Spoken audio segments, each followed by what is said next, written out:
오늘은 야고보서 2장의 말씀으로 가겠습니다. 오늘 2장 1절에서 13절까지 보겠습니다.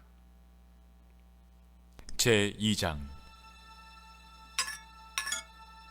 내 형제들아, 영광의 주 곧 우리 주 예수 그리스도에 대한 믿음을 너희가 가졌으니 사람을 차별하여 대하지 말라.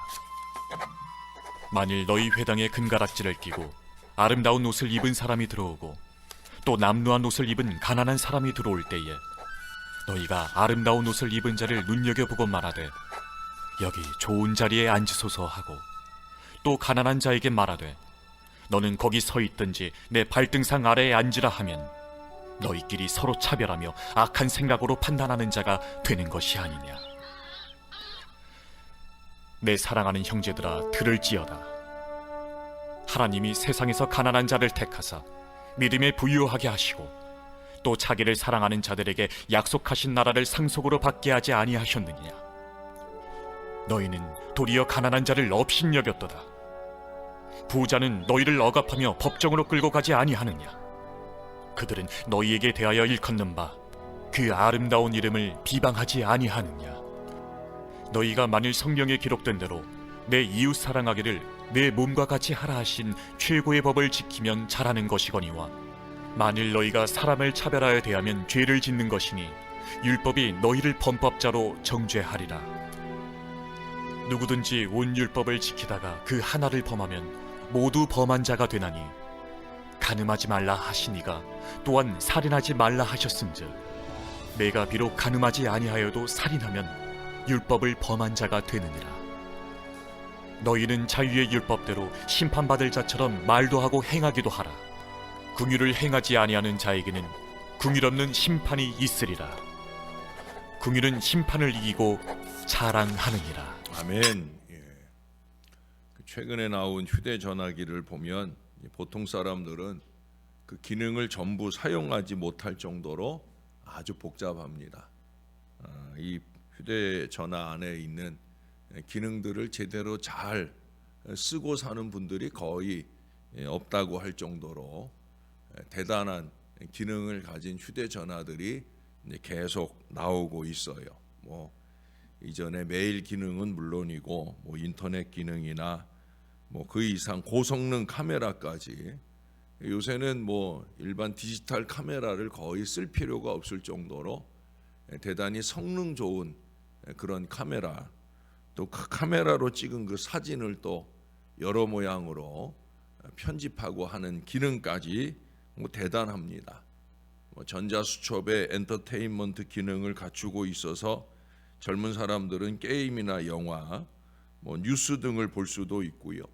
또 신용카드를 안 갖고 다녀도 이 안에 앱을 통해서 결제도 핸드폰 딱 갖다 대면 결제도 되잖아요.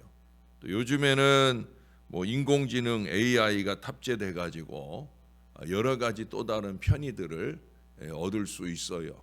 핸드폰만 가지면 외국에 나가서도 의사소통하고 하는데 아무 어려움도 없고 그렇게 우리를 자신 있고 편안하게 살아갈 수 있도록 만들어 줍니다. 그만큼 과학기술의 현란함에 놀라지 않을 수 없습니다. 이 휴대전화의 이런 메뉴들을 들여다보면 우리 현대인들의 관심이 무엇인지를 잘 알게 됩니다.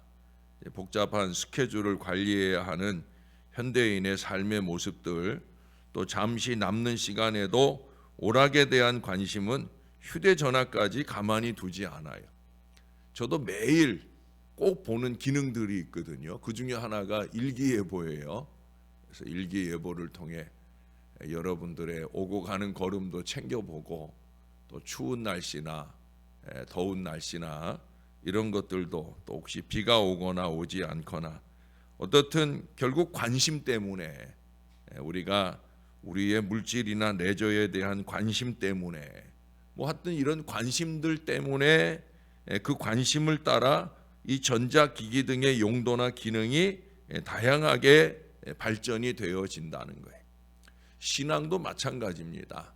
우리가 어디에 관심을 갖느냐에 따라 그 사람의 신앙하는 모양이 달라지기도 합니다.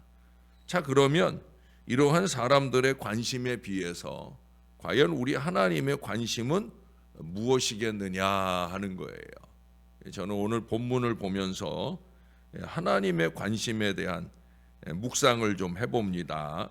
첫 번째 꼽을 수 있는 하나님의 관심, 하나님은 외모에 관심을 두지 않는다라는 생각을 해봅니다. 외모보다는 오히려 우리의 인격이나 믿음이나 속사람에 더 관심을 가지고 계시는 것을 1절 말씀을 통해 알 수가 있습니다. 믿음을 가졌으면, 믿음을 가진 사람이라면 사람을 차별하여 대하지 말아라 라는 거예요. 믿음 없는 세상 사람들은 사람을 외모로 판단하고 차별하지만 믿음 있는 사람이라면 그러면 안 된다는 거예요. 옛날 개역 한글은 사람을 외모로 취하지 말라 이렇게 명령을 하셨어요. 요한복음 1장 47절에 거기 예수님이 나다나엘을 만났을 때 그의 외모가 아니라 그 속에 간사함이 없다라고 그 속사람을 칭찬하시는 모습을 봅니다. 그게 바로 우리 하나님, 우리 예수님의 관심이라는 거예요. 우리는 외모에 많은 관심을 가집니다. 요즘은 여자들뿐 아니라 남자들도 성형수술도 하고 남성용 화장품도 막 불티나게 팔린다고 하지 않습니까? 물론 이제 사회생활을 하면서 외모에 전혀 관심을 갖지 않을 수 없습니다만은, 그러나 외모에 투자하는 것 이상으로 우리는 믿음을 가졌으니까 이 속사람, 이 신앙을 위해서도 조금 더 투자가 되어야 됩니다. 또한 무엇보다 외모로 사람을 함부로 판단해서는 안 된다는 걸 오늘 본문에 제일 많이 얘기하는 내용이에요.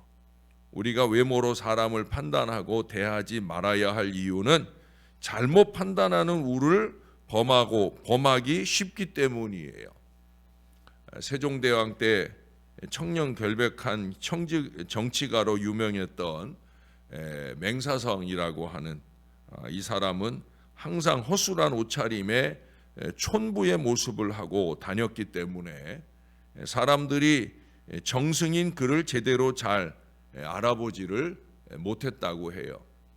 옛날에는 이 가시라든지 옷이라든지 또 이 간 밑에 내려뜨린 이 장신구라고 해야 되나, 긴 줄, 그 줄 길이로 통해서 또 이 사람의 어느 정도의 벼슬을 가늠할 수 있거든요. 그러니까 이 갓이 크고 넓을수록 큰 벼슬을 가진 사람이고 옷이 화려할수록 큰 벼슬을 가진 사람인데, 이 맹사성 같은 경우에는 좌의정인데도 불구하고 갓도 그냥 그렇게 볼품없는 모습으로 늘 다녔다는 거예요. 한 번은 성묘차 온양을 다녀오는 길에 비를 만나게 되면서 용인의 어느 주막에 들게 되었는데, 마침 그곳에는 영남에서 올라오는 호화로운 선비의 행차가 있었기 때문에 맹사성은 방을 얻지 못하고 텐마루 한 모퉁이에 쪼그리고 앉아 비를 피하고 있었습니다. 그 지루하게 시간을 보내고 있을 때 이 바둑을 좋아하는 그 선비의 요청으로 대청마루에 올라 바둑을 두게 되었는데, 서로가 신분을 잘 알 수 없는 초면이니까 바둑을 두면서 이 말 저 말 해야 되는데 상대방을 어떻게 불러야 할지 망설이게 될 때, 그때 이 지혜로운 맹정승이 먼저 제의를 했어요. 좀 편안하게 말할 수 있기를 위해서 우리가 말을 할 때 묻는 말에는 마지막에 공을 붙이고, 그리고 대답하는 말에는 당을 붙이기로 그렇게 약속을 합니다. 그러자 선비가 조금 자랑하는 마음으로 서울로 벼슬하러 간당이라고 대답을 합니다. 관심이 생긴 맹정승은 다시 묻기를 무슨 벼슬이공 하고 물었어요. 그랬더니 이 선비가 녹사 취재 벼슬이당이라고 대답을 합니다. 녹사 취재라는 건 녹사가 되기 위해 시험을 보러 간다는 거예요. 사실 녹사라고 하는 건 말단 공무원이에요. 처음엔 아직 푼게도 없지 못하다가 이제 한 2년 이상 이제 근무를 하면 비로소 정육품이 되는 그런 벼슬입니다.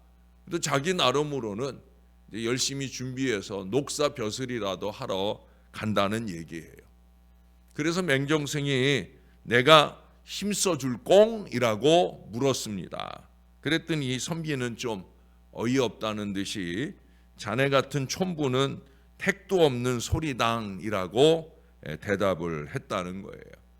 이렇게 환담을 하다가 선비는 서울로 올라와 과연 녹사 벼슬을 얻게 되어서 이제 삼정승 6판서가 모인 그 정청으로 신고차 방문을 하게 됩니다.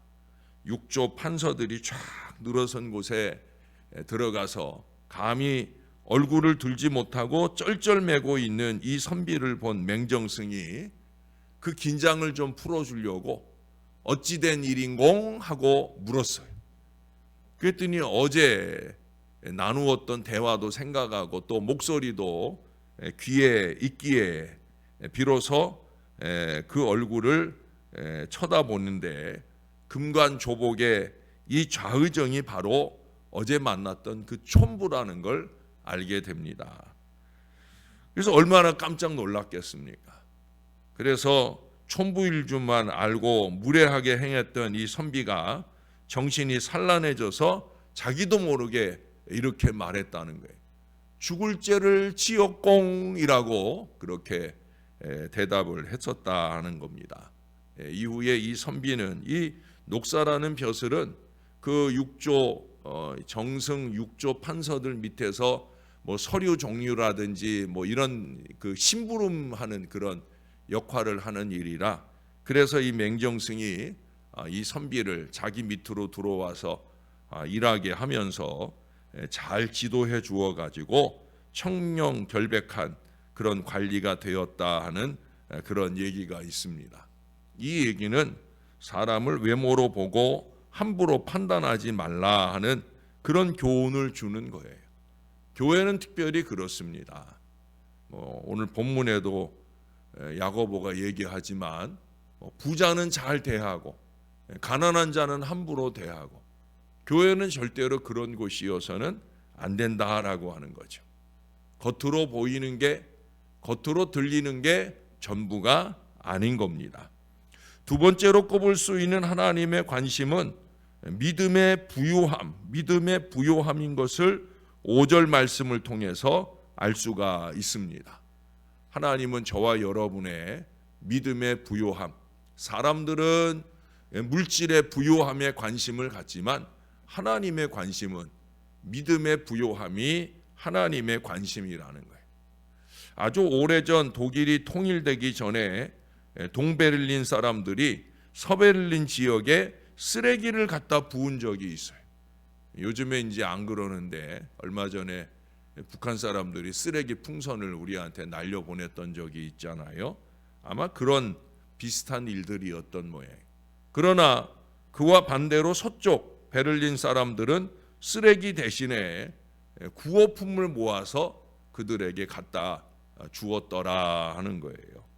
사람은 누구나 자기가 가지고 있는 것을 주게 되어 있습니다. 갖지 않은 걸 줄 수는 없지 않겠습니까? 그런 점에서 물질의 부자도 귀한 거예요. 우리가 어제 보았던 것처럼 섬기고 나눠줄 수 있으니까 여러분 할 수 있으면 물질도 넉넉해지는 우리 살림들이 되면 좋겠습니다. 그러나 그 물질의 부요함을 나눌 수 있으려면 그보다 더 중요한 게 뭐겠어요? 믿음의 부자가 되셔야 됩니다. 믿음이 부자여야 그래야 조금의 물질을 가졌어도 나눌 수 있는 사람이 되니까. 무엇보다 믿음을 부요하게 가진 사람은 그 믿음이 주는 바 은혜, 믿음이 주는 바 구원, 그것 때문에 그것을 많은 사람들에게 나누어 주고 싶거든요. 믿음의 씨앗을 심고 싶다는 거예요. 우리가 올해 태신자를 품고 이제 추수감사절 때까지 생명 결실을 위해 열심히 있게 노력하는데 이 노력을 열심히 하는 사람들은 어떤 사람이나 믿음이 부요한 사람이에요.